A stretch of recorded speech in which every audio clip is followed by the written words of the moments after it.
Hello everyone. I know that today is Whisper Wednesday, but I wanted to switch it up a little because I feel like what I'm going to be reading to you today would do better if it was spoken softly rather than whispered, just so that I could get certain inflections in there. So please do forgive me. I'm going to try something new. And instead of whispering it fully, I am going to just kind of talk more in a low or hushed way, kind of like I am currently.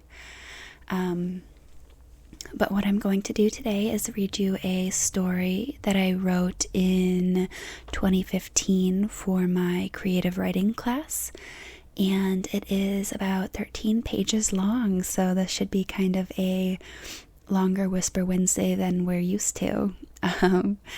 So with that being said, it is cringy and I am so sorry, but let's get into it. I have not read it since probably at least 4 years ago, but I do remember that it's cringy. So anyway, let's do it.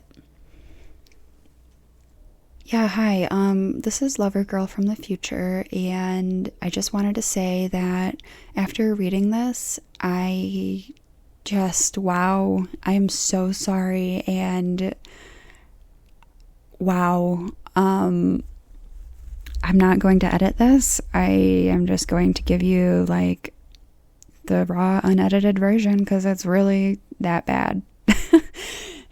There's no saving this. This is really rough. But I don't know. I guess enjoy. I got a good grade on it. So, it was good enough for a high school creative writing project. But yeah, I am so sorry in advance. This is just so rough. Please just, wow. Wow. Did you guys hear that? I am so hungry right now. Anyway, good luck. If you make it all the way through to the end, just comment, subscribe. Also, PSA, trigger warning in advance. There is stuff about, let's say, sex and also death and also zombies and cussing as well. And also cringe. Trigger warning for cringe, cussing, sex, zombies, death. Cool? Thanks. Bye. His hand reached for his pillow, which was really just a burlap sack filled with several gopher pelts. It felt rough across his now stubbly face. It wasn't the best living situation, but at least he was living, unlike the other 99% of the population of Ireland. He didn't know whether to classify them as alive or dead. The living dead would probably be a better term for the zombified Irish folk that Chasen used to sit at the pub and share a pint with. The pub. Oh, how he missed the taste of a freshly poured pint foaming over the brim. A smirk formed across his sleepy morning face just thinking about it. The bar was his happy place. He couldn't believe... I am so sorry. He couldn't believe it had been nearly 5 years since his last visit. The moon was out, just a small crescent was showing, but it was illuminating the night as if it was a full moon. 20-year-old Chasen was sitting at the bar on a tall stool, leaning over some Guinness. He heard the bell over the door ring as a beautiful young lass about 18 walks in and takes a seat on the stool to the right of him. She smooths out her black polka-dotted dress and clears her throat gently before politely asking, "1 Volvo, please." The bartender nodded, then reached below him to scoop some ice into a cup, putting Coke into the bottom, then also a little over a shot of vodka before gently stirring with a straw and handing it to her. She gently took the glass and sipped the straw with her burgundy lips, which was complemented by her smooth porcelain skin. The vibe she gave off was innocent and shy, but Chasen knew better than to think that. He looked into her beautiful gold-laced brown eyes that had a strand of wavy red hair hanging down from her head, and flashed a mischievous smile at the young lass before he insisted, "Why would a beautiful lass like yourself be sitting at a bar alone?" The girl smirked back at him and then retorted, "Does it look like I'm alone? I thought I was with you, sugar." She winked and took another sip of her drink. Chasen was taken by surprise. He chuckled and questioned the lass. "What's your name, sweetheart?" She smirked slightly. Minnie McGuire. And you are?" Chasen winks. "I'm your worst nightmare, but sadly for you." He paused. "I am always in your dreams." He gave Minnie a drunken smirk and took another swig of his drink. "Worst nightmare, eh?" Minnie giggled at Chasen's pathetic attempts to sway her and looked into his blue eyes. She got off the stool standing close to him. She leaned in and kissed his beer-soaked lips gently. "Want to take that back? Because I think I'm your worst nightmare." Chasen grinned against her lips. "Why's that, sweetheart?" Minnie takes a final sip of her drink and grabs her purse, walking out of the bar smirking at Chasen with a sway in her walk. The bartender looked furiously at the love-struck Chasen. "I'm assuming you're paying her tab, sir?" The bartender scowled.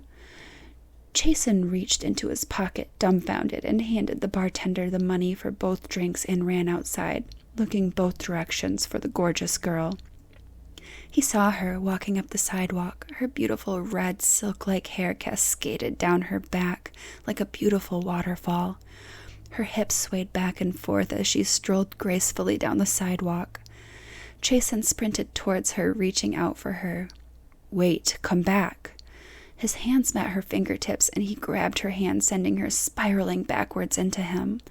He caught her and held her close, looking down into her golden eyes. He then kissed her passionately on the lips. Just like that night, his dreams ended in a blur. His eyes slowly open as the sun peeks just over the windowsill, letting in the eye-burning brightness that forced him awake. At least his home had a view, right? Most post-apocalyptic homes didn't come with the nice amenities that he was blessed with. Although he used a potato sack as a pillow and a plastic orange Home Depot bucket as a shitter, he still liked to believe that he was one of the more fortunate people at the time. After all, he wasn't a zombie. His whole family, or at least the ones that didn't leave him as a child, all had been infected by the plague. He wondered if she had been infected. Minnie, the girl he thought would have been just a one-night stand, but here he was, 5 years later, desperately longing for her. He wasn't just your average douchey guy looking for a quick fuck.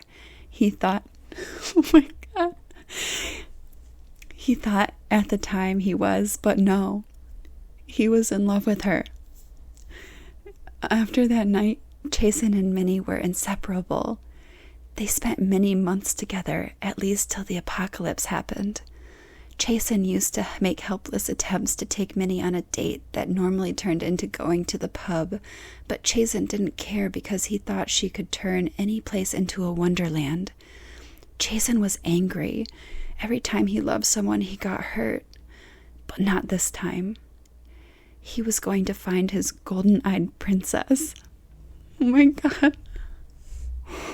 I'm so sorry. I cannot believe I turned this in for a grade. I am screaming. During the devastation, Chasen lost her in the evacuation. He was now located in the safe village in what used to be Southern Ireland. He knew she wasn't here. The only place that she could possibly be was in the main safe city, further north. He would have to travel through really dangerous territory if he wanted to see his love. His mind was bogged down with worry. Was it worth it? Did she still love him? It had been 5 years since he had seen her. Maybe she was in love with someone else. Maybe she was dead. Chasen buried his head into his hands. It wasn't an easy decision, but leaving Surebeet sitting in the tiny village of people that are either too terrified to talk or just plain rude. He would leave in the morning. He packed his backpack with just the bare necessities: a hunting knife, a pistol he was issued when he entered the village, a stick of flint, antiseptic, some gauze, rope, and as much water and jerky as his backpack could fit. He threw on some warm clothing and put on the overflowing backpack. He made his way to the chain-link fence that was bordering the small village. There was a hole close to the ground that he could squeeze into, so he threw his backpack over the tall fence and squeezed through the hole. Chasen turned towards the village, looking at it with scared but determined eyes, and softly whispered, "Goodbye." Chasen's eyes flashed towards every sound that he heard as he made his way through the dense, overgrown grasslands of his old hometown of Gory. No, not gory, as in, "Oh wow, that zombie is eating the face off of that small child. That is so gory." Just Gory, a very small Irish town close to the banks of the Irish Sea. He didn't know even where to start. All he could do was walk. So that's what he did. Oh my God. He walked with great determination, bounding carefully into the zombie-infected unknown.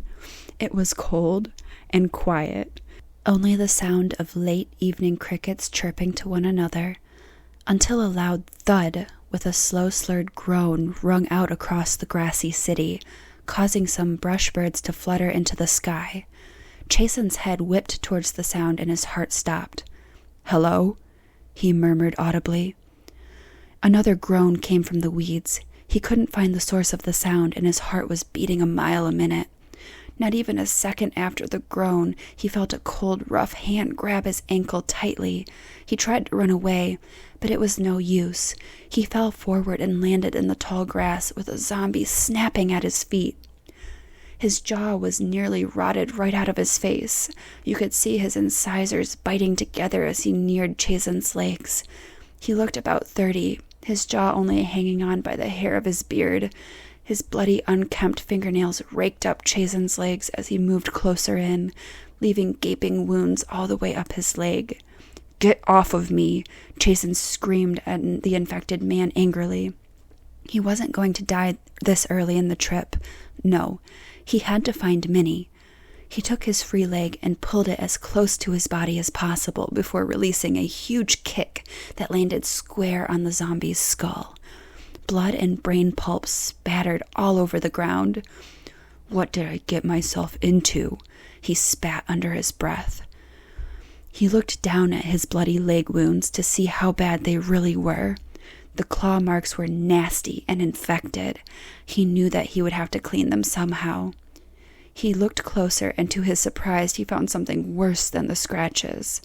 There was a ring of teeth marks muscle deep in his calf, and it was pouring infected blood. He quickly rips off the cuff of his shirt and ties it around his leg, cutting off the circulation to stop the bleeding and to hopefully stop the spread of the infection.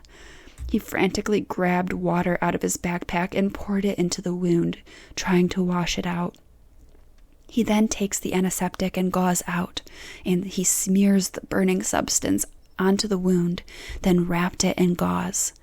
It burned to stand up and walk on it. It felt like it was asleep, but he pushed on in case there was more infected close by. He was only about 12 miles from the safe city, but night was falling, so he would have to make the rest of his journey tomorrow, if he lived through the night. He found a low branching tree and climbed up about 10 feet just out of reach of the zombies.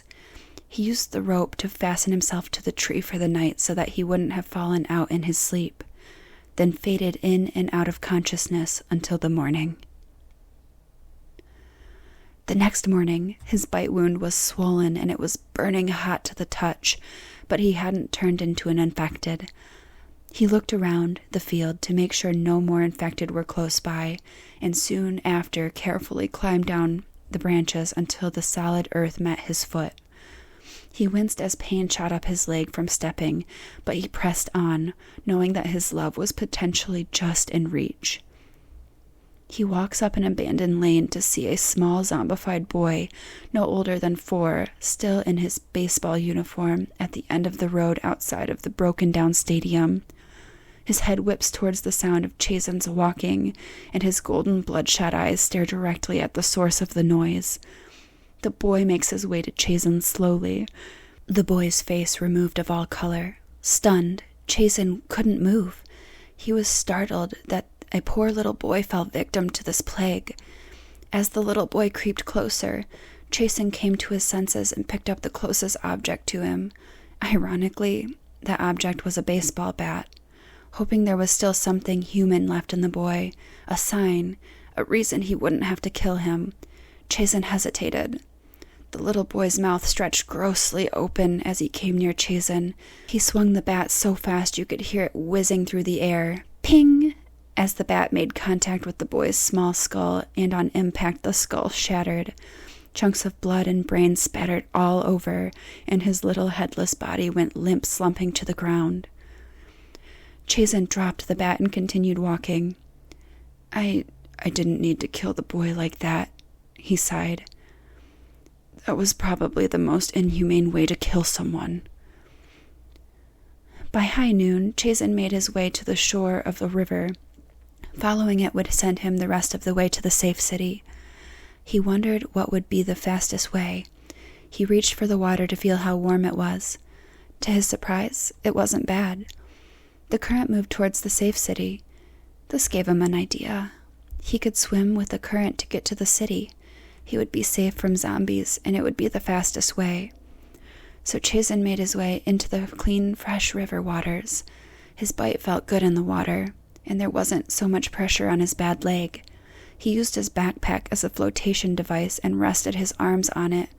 He knew he would soon be in the city. The sun had just set as Chasen worked his way out of the river current into the banks of the safe city.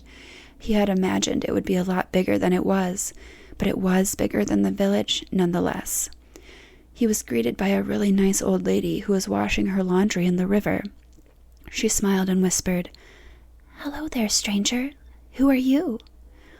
Chasen held out his hand and murmured exhaustedly, "Chasen, do you by chance know of a Minnie McGuire?" The elderly woman nodded. "Yes, she lives in my complex. Would you like me to take you to her?" Chasen nodded in agreement and helped her carry laundry back to the complex. The complex was really just a hotel converted into a large safe house for those that got evacuated to the safe city. Like Minnie. Pretty smart idea, actually. Walking through hallways of the safe house, Chasen noticed people crowding the doorways, pointing at his wound and whispering to each other, "Who's that? What is he doing here?" He got weird looks by some of the people in the complex because they didn't know of him, and after all, he was a stranger. But the elderly woman happily guided him to a door. 329 was stamped on the door. The elderly woman stopped, knocked, and yelled, "You have a visitor, Minnie."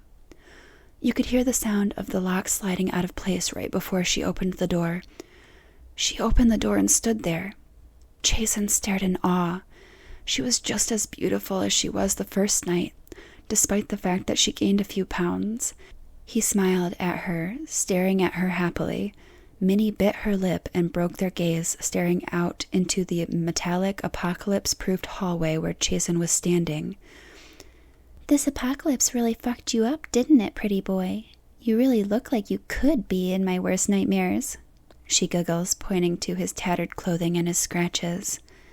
"Well, I wasn't going to say anything," Chasen paused, smirking, "but those khaki shorts aren't for you." "What were you going for, Bear Grylls? The crocodile hunter?" "Psh, try harder." He chuckled. Minnie huffed and murmured under her breath, "What are you even doing here anyways?" Chasen looked at his feet and then back to the woman that made him feel queasy with butterflies. "I wanted to see you. I think I love you." His face was so red that it put shame to the whole world's population of tomatoes. Minnie's face contorted at the words spewing out of Chasen's mouth. She couldn't believe he would say such bullshit. "Are you serious?" Her voice was raised and angry. By this time, the elderly woman dismissed herself and went back to washing her clothes by the river. Chasen looked at her like an abused puppy, scared by her anger and yelling, "If you loved me, you wouldn't have left me. You would have been out there looking for me," she growls. "If you loved me, you wouldn't have left me alone to care for our son by myself. You are a terrible person. I was scared and you left me alone." Her anger faded and went to sadness. "I lost him. Our baby. After the city got overran, they evacuated us to the baseball stadium. That's where I had our little boy. For a couple of years, everyone was content. The stadium was big enough for families, but small enough to manage security on the outside. Everyone was just starting to calm down. Everyone had a job and maintained the stadium the best we could. A couple months back, part of the stadium collapsed and it attracted a horde of zombies. Being ill-prepared, we couldn't fight them all off, and in the chaos, I lost our son in the crowd of people. Those who didn't get bitten followed security's orders and fled outside towards the city. I tried to stay and look for John, but I was forced out of the stadium." She whimpered, her tears wetting her cheekbones. Chasen reached in to comfort her, but she shook him off. "I'm sorry, lass. I didn't know. But I realized that I couldn't get you off my mind even to this day. I still think you are the most beautiful thing to come into my life. And I am so sorry that I left you, but I have been thinking about you every day since. I swear." His eyes showed remorse for his wrongdoings. He was sorry. He looked away from her. "We can go look for him, or I can. I don't want you to get hurt. You've already been through enough pain." His eyes fixed back onto her. She stood there with her arms folded sloppily and decisively. She was upset, but she knew she could take the offer. "I want to go," Minnie hissed, her voice sharp and stern. She shut her unit's door behind her and walked outside of the compound, and Chasen followed. "It's not safe, Minnie," Chasen pleaded. "Nothing's safe anymore," Minnie retorted. He began walking just behind Minnie. "How long did it take you to get here?" "Just a few days. But really, can't we rest?" he whined. Minnie murmured sarcastically, "I would have thought that you'd gotten enough rest during the 5 years you left me alone with a child to care for. If it's anyone's turn to rest, it's mine." She huffed. Chasen shut up. That was the one thing his father taught him before abandoning their family. If you're wrong, you're wrong, and if you're right, you're definitely wrong, so it's best to just shut up. They crossed the river. They couldn't just float down the river this time, so they would have to backtrack and walk to the village. But she knew a shortcut, so it would take about half the time the river does. Chasen felt stupid for not knowing it. They worked their way up the untouched grasslands of Ireland. It looked dense, but the grass was really light and wispy. "Hey, watch where you walk, in case there's a crawler in the grass," Chasen whispered. Minnie gave him a dirty look. "And why exactly would I take advice from you, Chasen?" she snapped. Chasen pulled up his pant leg, revealing his healing bite wound. "Well, probably because I've had it happen to me, and I don't want it to happen to you." Chasen raised his voice out of frustration. Minnie went pale and stared at the bite mark. "Get away from me, you monster! You could turn at any second. Get away from me!" Chasen shushed her and tried to get her to stop yelling. She could attract others. "Shut up! You're going to get us killed. I would have turned already if I was going to, and I think I might hold the cure. It's been about 5 days since I've gotten bit." They heard a groan come from the grass, but before they could see what it was, Minnie had been brought to the ground by a hungry zombie woman with blood dripping from her mouth in pools like a dog's saliva. She was hungry. Minnie threw her small fists at the larger zombie woman who had gotten on top of her. The zombie bit her left arm before Chasen pulled his pistol to the back of the zombie's head and pulled the trigger. He helped Minnie up, her hands a burning, infected shade of red. Chasen quickly disinfected her with water and antiseptic before wrapping the rest of his gauze around her wound. She looked really pale and sick. They had to make camp that instant so that they could let her body rest. He walked her to the base of a tree close to a cliff that overlooked the river. He made her a bed by gathering a lot of wispy grass and laying it down by the tree. It almost looked like a bird's nest the way it was made. He helped her into it and laid her down, feeding her jerky and having her drink water to flush the toxins out. The sun was setting slowly and Minnie wasn't doing well. She was able to talk, but it hurt and her skin was a pale green color. Her body was shaking, but it wasn't cold. Chasen laid close to her, wrapping his arms around her shaking body. She looks up to him with sorrow in her golden eyes. "Can we do this one more time? I want to feel loved again before I turn. Please, Chasen," Minnie whispered. "Please." Chasen looked at her with guilty eyes. He felt it was his duty to keep her happy until the very end, and that was what he planned to do. He reached over to her and gently caressed her beautifully pale face with his hand. He leaned in and kissed her full red lips, putting himself on top of her. Okay, just making sure. Let me get back to that here. Where was I? He stripped her down and kissed her all the way down the length of her body. Then he stripped himself, gently putting his body against hers.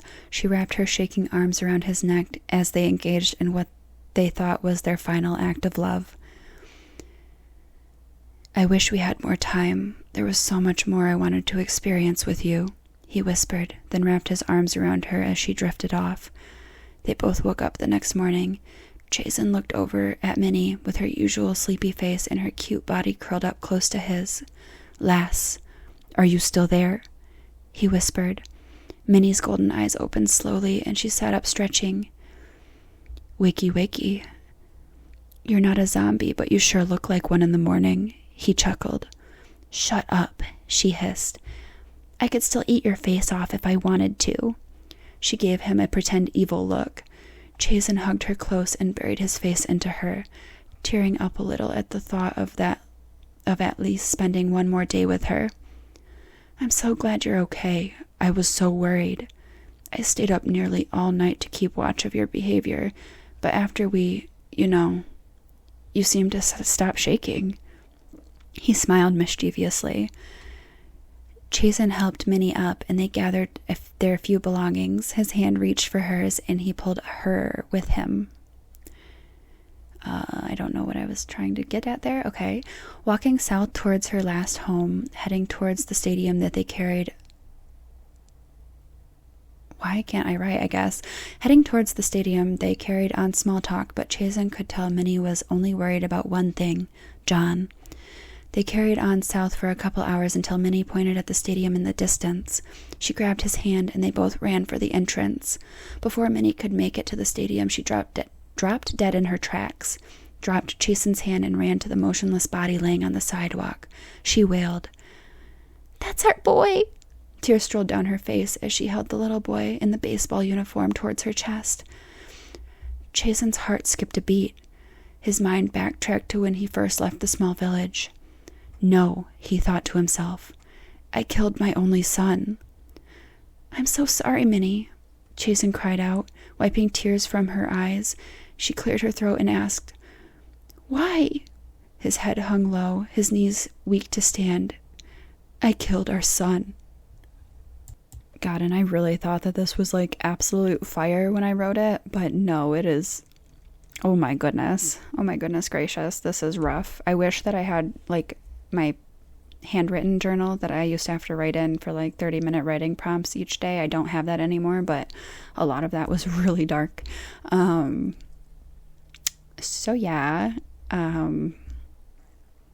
happy to be writing things that are more along the lines of comfort audios. Yeah. Anyway, I hope that you guys have a super good day. Don't forget that water is great. Drink some water, and I'll see you guys next time. Bye.